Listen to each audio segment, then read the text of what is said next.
রাজনৈতিক ছত্রছায়ায় কেউ চাঁদাবাজি ও দখলদারি করলে বিন্দু মাত্র ছাড় দেয়া হবে না বলেও হুঁশিয়ারি দিলেন ষষ্ঠ উপদেষ্টা অবসরপ্রাপ্ত ব্রিগেডিয়ার জেনারেল সাখাওয়াত হোসেন। আর বৃহস্পতিবারের মধ্যে বাহিনীর সবাই যোগ না দিলে পলাতক দেখিয়ে আইনগত ব্যবস্থা নেওয়া হবে বলেও জানান তিনি। পুলিশ বাহিনীকে যাতে লাঠিয়াল বাহিনী হিসেবে কেউ ব্যবহার করতে না পারে সেজন্য আলাদা কমিশন গঠন করা হবে বলেও জানান ষষ্ঠ উপদেষ্টা। আপেল শাহরিয়ারের রিপোর্ট। স্বরাষ্ট্র উপদেষ্টা অবসরপ্রাপ্ত ব্রিগেডিয়ার জেনারেল সাখাওয়াত হোসেন রোববার দুপুরের পর সচিবালয়ে আসলে রীতি অনুযায়ী গার্ড অফ অনার দেয়া হয়। আনুষ্ঠানিকতা শেষে কথা বলেন গণমাধ্যমের সাথে।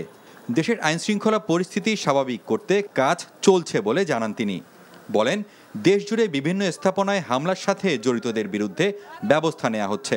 আর রাজনৈতিক ছত্রছায়ায় দখলদারি ও চাঁদাবাজি করা হলে কঠোর হাতে দমন করা হবে বলেও জানান স্বরাষ্ট্র উপদেষ্টা। এত বড় একটা দল, এত ঐতিহ্যবাহী একটা দল, যার নামের সাথে বাংলাদেশের স্বাধীনতা জড়িত, আজকে তাদের মেম্বারদেরকে পালিয়ে বেড়াতে হচ্ছে। তাদের জায়গা যদি আপনি মনে করেন যে আমি আসলাম দখল করব, বাজার দখল করব, ঘাট দখল করব, এটা দখল করব, চাঁদাবাজি করব, কিছুদিন করেন। কিন্তু আমি সেনা প্রধানকে বলেছি, রিকোয়েস্ট করেছি, পা ভেঙে যেতে আপনাদের। I don't care, you go to hell. ভাই, আমি পাবলিকও না, আমি পলিটিশিয়ানও না, আমার ব্যাকগ্রাউন্ড হচ্ছে ফৌজি মানুষ। যা বলবো তাই করব।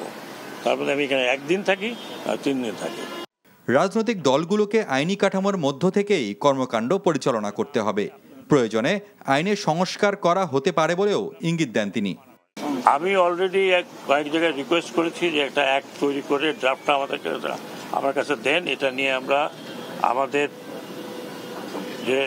যে কি বলে আইন সংসদ বিষয়, হ্যাঁ, ওখানে আলাপ করে আই উইল ইনসিস্ট, কারণ আমার এক্সপিরিয়েন্স আছে এই ব্যাপারে। আই উইল ইনসিস্ট যে এটা করেন। আপনি পলিটিক্যাল পার্টি করবেন বাংলাদেশে, আপনাকে রেজিস্টার করতে হবে।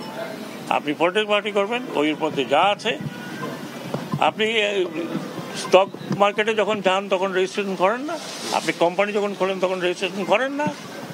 পলিটিক্যাল পার্টি আপনি ইচ্ছে হলে আপনি পলিটিক্যাল পার্টি করলেন আর চাঁদাবাজি শুরু করলেন, ইট উইল নট হ্যাপেন। এর আগে রাজারবাগ পুলিশ হাসপাতালে আহত পুলিশ সদস্যদের দেখতে যান তিনি। ছাত্র জনতার অভ্যুত্থানে 42 জন পুলিশ সদস্য মারা গেছেন। এ হাসপাতালে চিকিৎসা নিয়েছেন 500-রও বেশি সদস্য। পুলিশ বাহিনী যাতে রাজনৈতিকভাবে ব্যবহার না হয় তা নিশ্চিত করা হবে বলেও জানান তিনি। আমি অত্যন্ত পরিষ্কার ভাষায় বলছি, রাজনীতিবিদরা আমাকে পছন্দ করুন না করুন, আই কুডন্ট কেয়ার লেস। এখন রাজনীতি করা এদেশে অনেক ডিফিকাল্ট হবে। পুলিশকে আপনি আর পুলিশ লাঠিয়াল বাহিনীর মতো পরিচালিত করতে পারবেন না। I will insist police will be under police commission. রংপুরে শিক্ষার্থী আবু সাইদকে গুলি করে হত্যার ঘটনায় রংপুরের পুলিশ কমিশনার মোহাম্মদ মনিরুজ্জামানকে প্রত্যাহার করা হয়েছে। Apple Shahriar, NTV news, Dhaka.